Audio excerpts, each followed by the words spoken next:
You're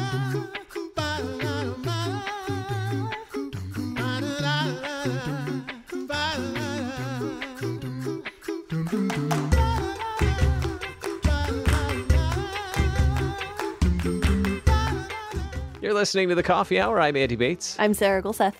It is Monday. That means it is Mental Health Monday, and we're going to do what we can today to help everybody keep on track with our great topic for this summer, play.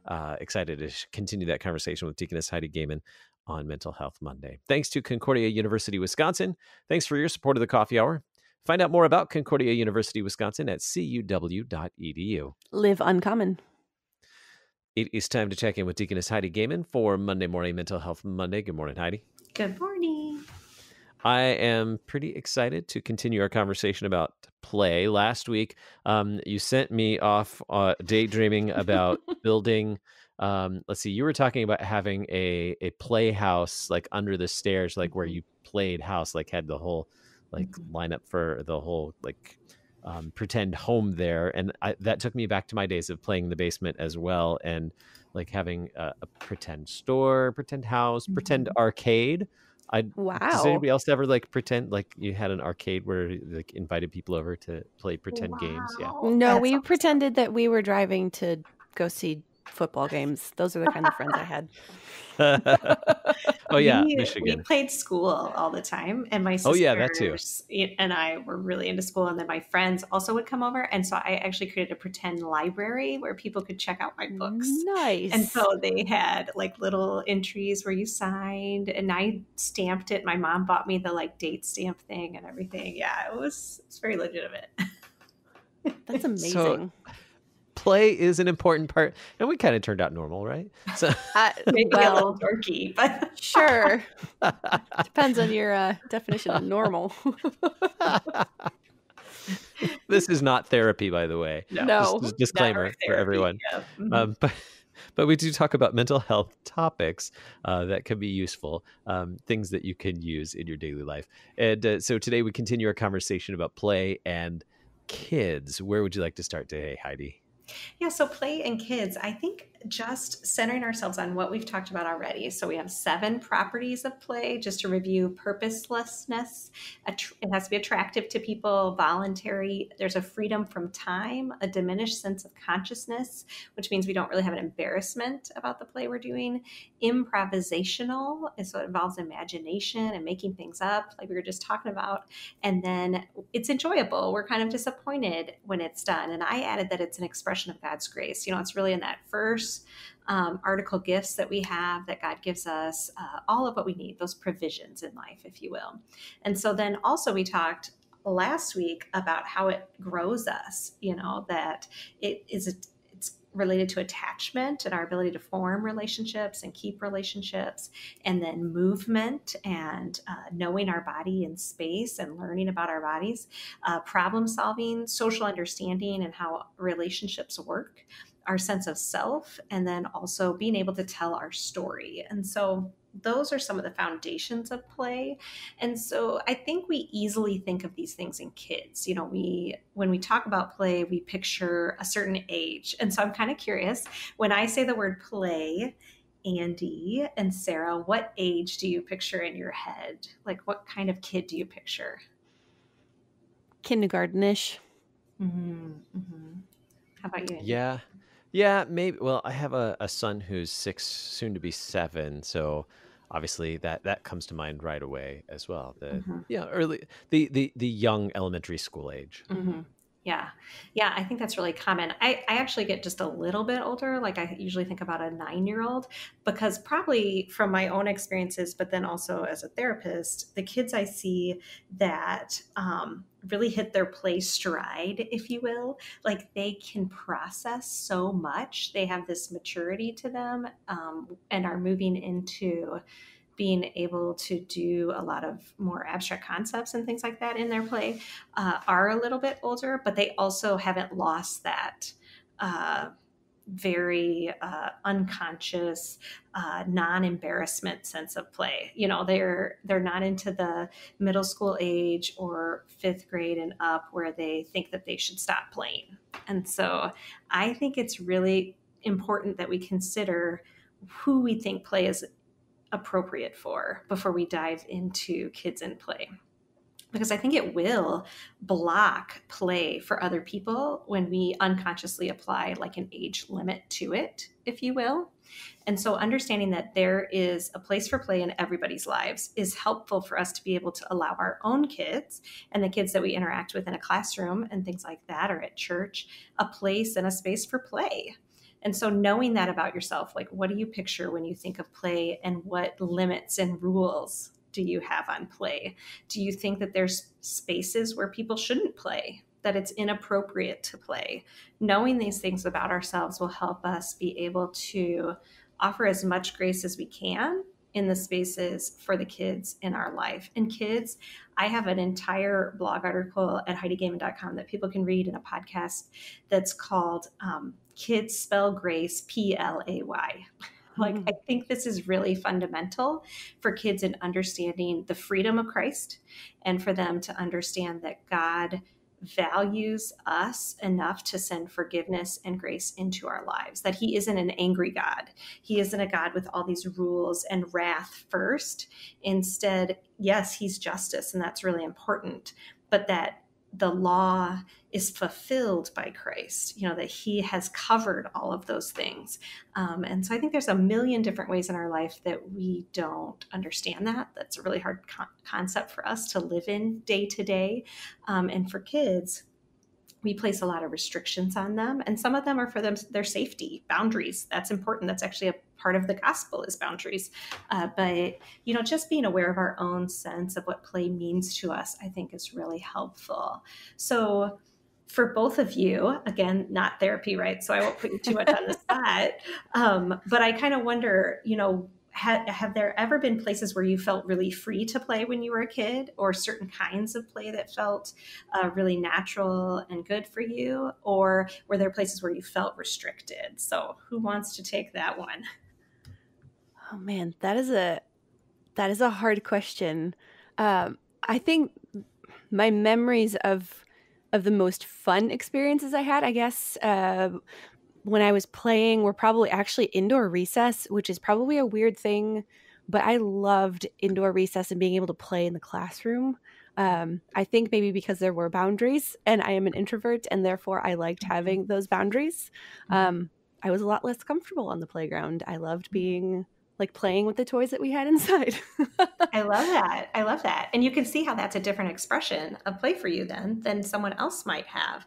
But that doesn't make it right or wrong. Like, we all have our own play languages. And in order to allow us to give our kids that sense of grace and play, we have to be a little bit attuned to their play languages. And when I say our kids, understand that I'm talking about, ones that we have ourselves, or those kids in our church that we care about, and the kids in our neighborhood, and the kids in our classrooms, and things like that too. How about you, Andy? Outside, particularly most of my childhood, my family went camping a lot, whether it was basically any season but winter. We didn't really do any winter camping, but in the fall, I remember camping among the pines, and just I can even smell it sometimes when I'm thinking about it. The pine needles on the ground, just the big carpet of pine needles, and setting up a chair in the right by a pine tree, and just all the kinds of things that you can make out of pine needles and bark and things like that on the ground is so crazy. But then during the summer, playing in the creek at another campground that we went to, and just spending like the entire day playing in this creek that was probably freezing cold because it was spring fed, but I would spend the whole day in that creek catching crawdads and building dams with rocks and things like that, just spending hours upon hours until my family would come and find me because I had not come back to eat. Mm-hmm. So there's that really diminished sense of consciousness and freedom from time in that, as you can see. And so we want to ask ourselves how to get that into our kids' lives and into the kids' lives in our churches. And I think this is a major ministry question for people a lot of times, because church so often is connected to reverence, and is connected to those places of respect. So how does that look then for a kid whose very first language is play? It's the most important thing for them in understanding their world around them. So we don't want to have this happen where, Andy, you enjoy going outside and playing in the creek, and that's your biggest idea of freedom and joy. And then Sarah, being able to play in the classroom, even that's your biggest sense of freedom and joy, but you never have that connected to Christ for you. We want to be able to make our homes, our classrooms, and our churches places where kids can connect to Christ in a holistic way, that he isn't represented in just this one space in this one way, but that we give them a lot of understanding of who he is in those different places that feel really comfortable for them. And so I know that sounds really complex, right? It doesn't seem like something that I think we do naturally, is think, I wonder how Jesus and play fit together. That's not maybe part of our lingo. But I have a few ideas maybe to share with you after the break.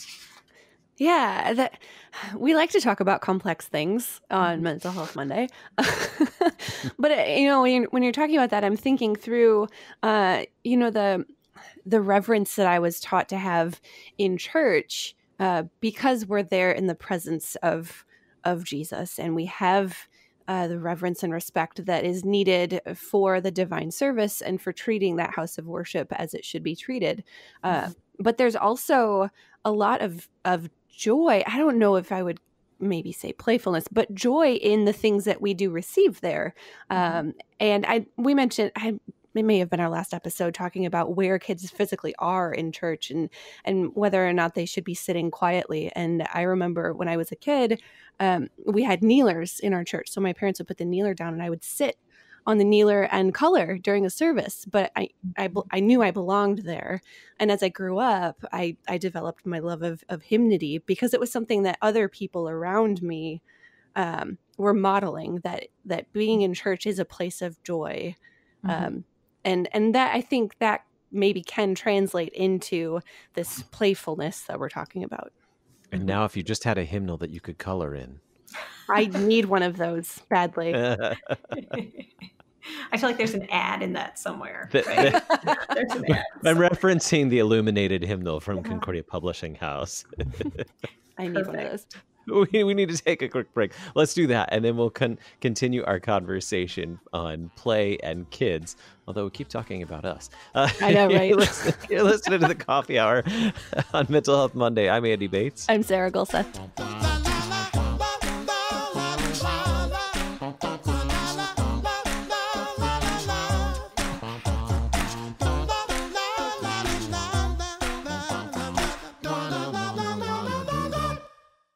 You're a miracle.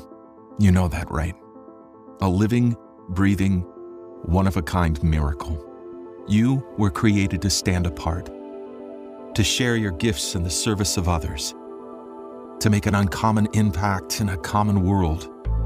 And at Concordia University, it's our mission to help you do that, to live uncommon. To learn more about Concordia, go to cuw.edu.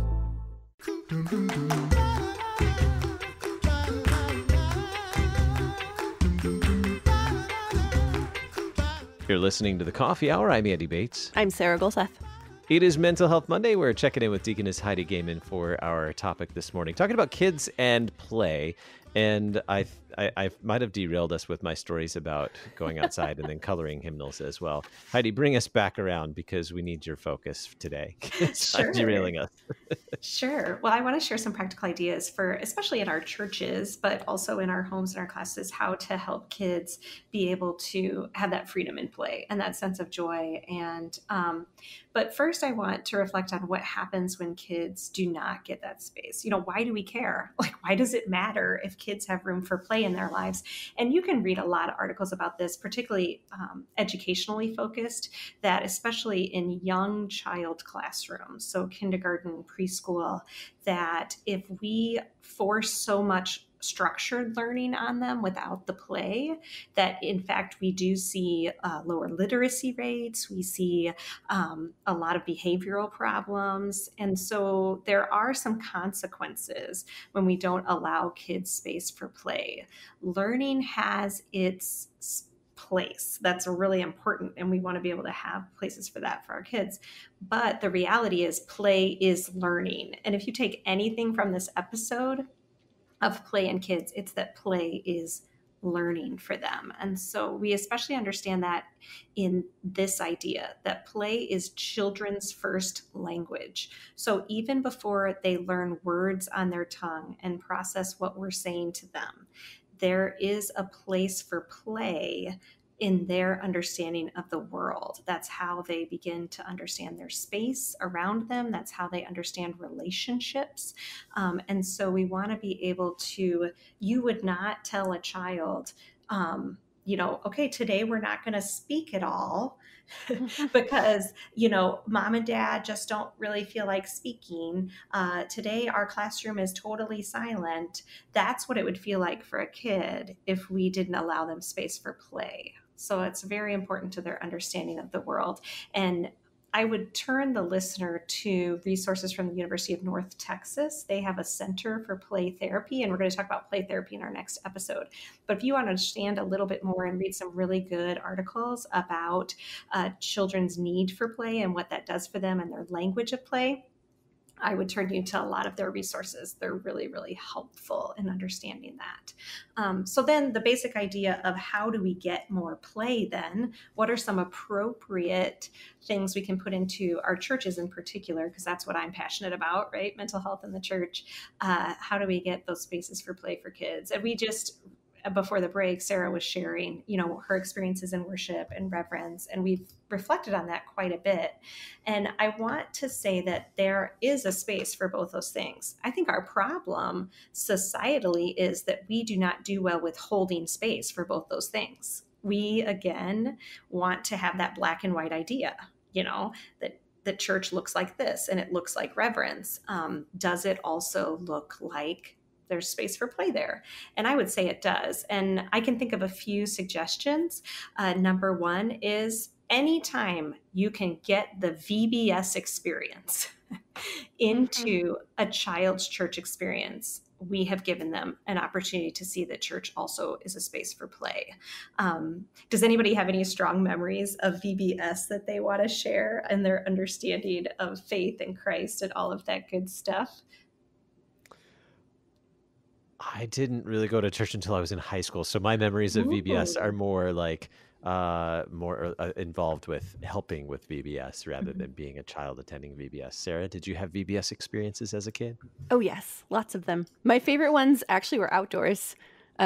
We set up like a Roman marketplace, and we dressed up in character costumes and had Roman money and money bags and all of this themed stuff out in our parking lot, which is not usually my MO for having fun and being playful. But it was super duper fun to be in that environment and kind of immersed in that experience. I think those are my favorite VBS memories of, and I do love history, so that probably was part of it as little Sarah back in the day.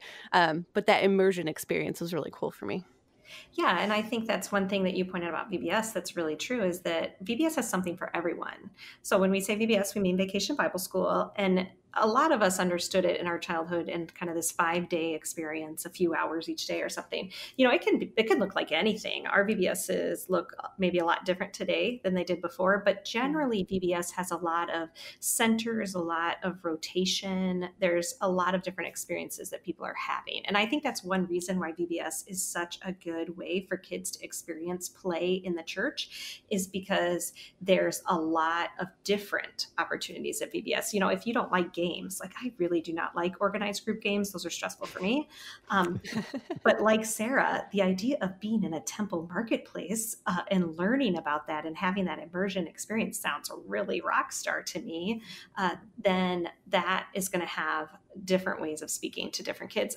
Like my 16-year-old Jonah, I'm pretty sure if you asked him, his VBS experiences that really rocked his world probably have to do with group games and probably popsicles. You know, the snacks are really big for a lot of kids. And there's a reason that any of the VBS curriculum writers, and I know our own CPH, do a really good job of creating snacks that are really tied to the Bible story, because you have learning going on in that space, but it's really playful. You know, when you're sitting your goldfish crackers, not an ad for goldfish crackers, on top of your blue gelatin mix and things like that. And so there's a lot of fun that's to be had in a lot of different spaces. And I think that really helps kids.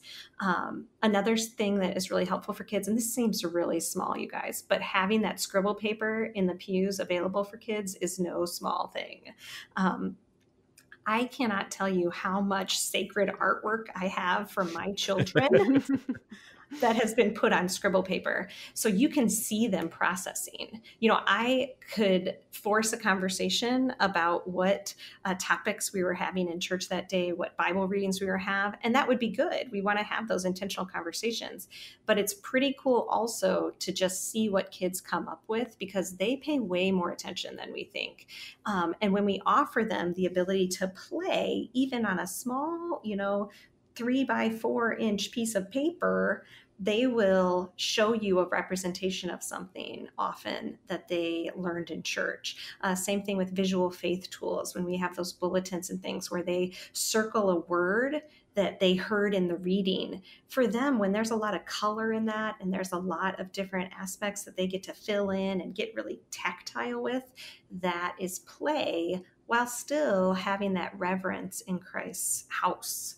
And so those are a couple of big ways that we can get some play into church spaces. I think church nurseries and having kid-friendly spaces are also really important. And so while our sanctuaries might be designed a certain way, there can be other spaces where the kids know that that's kind of quote unquote their space, that they can meet with God, not just in the sanctuary, but these other places. And they're built more for movement and more for creativity and freedom of space and all of that good stuff. So do you guys have any that you can think of that kind of represent play in the church for you? I already told my story about scribbling in church. I mean, that is one of my earliest memories is having that space to scribble. Our nursery was definitely, or I guess it still is at my parents' church, is still that place where kids can play, and that is the way that it is in my current church now. We have a good area where it's for the kids. Awesome. Yeah, I think that's really powerful. I was surprised. I thought you were going to say, Sarah, the music.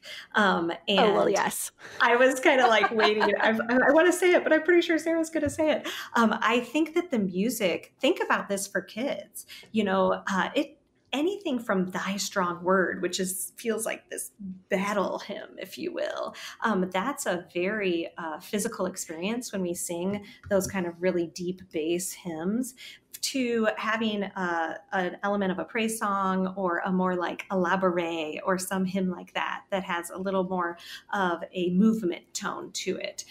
Those things can be really powerful for kids. We can allow them perhaps a little space to move around, even that we don't normally move around during the musical portions of the services. That gives them a little bit more playful sense. And I think that's really helpful for them. How about you, Andy?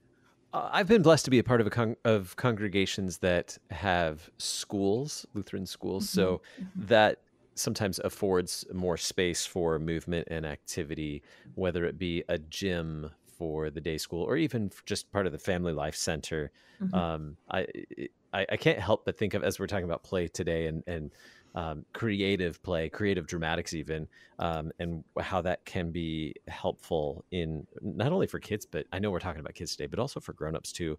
I can't help but keep repeatedly thinking of when you were talking about VBS in my congregation, St. Paul, Waco, Texas, where I served for a few years.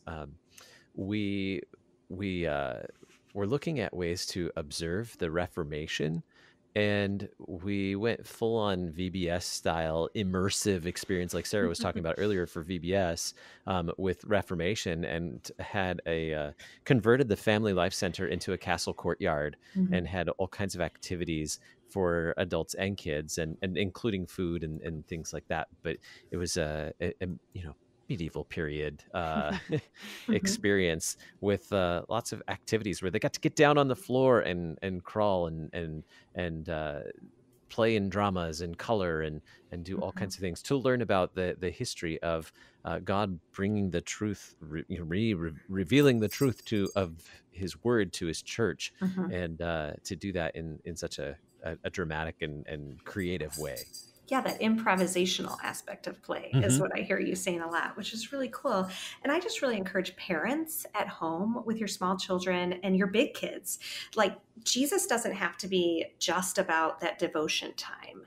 When your kids are playing, bring Christ into it. Ask them, different questions about Bible stories that you remember, that you think of when you see them playing. I think church is a broader concept than just the building we go to. It's about the people that we have over into our homes that they spend time with. And then also about bringing His Word out and sharing together and bringing some improvisation maybe into that in our family rooms. Nothing is better than when kids at Christmas time all get dressed up like the nativity without you prompting them, right? Like, that's just so fun. And so kids will work out their faith. They'll learn about their faith on their own. But when we have that word out and available for them, and we're sharing it with them in very organic ways, that can be some of the most powerful moments for a kid. And we don't want to miss including Jesus in those times, just like we don't want to miss including play in other times in our lives. So that's one thing I would say to parents is just know that play should be an aspect that we're involved with in our kids, as well as give them freedom. So just let them play. You don't have to be involved in every minute. That's a beautiful thing about parenting, is giving them some minutes to play where you're not a part of it, but then also engaging in their play, because that's their space. And when you engage in it, it says, I'm interested in you. I value you. And that also shows them that God is valuing them and interested in them. And that brings us to the end of today. We're all out of time. So next time, today was Play and Kids.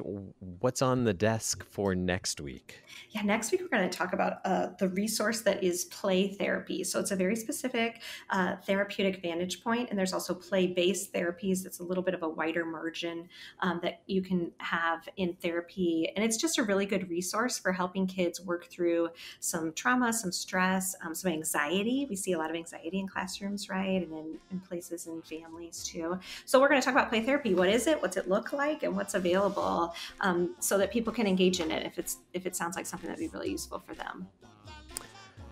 Thanks so much, Heidi. Always great to check in with you on Mental Health Mondays here on the Coffee Hour. Thanks. See you next time. You've been listening to the Coffee Hour. I'm Andy Bates. I'm Sarah Gulseth.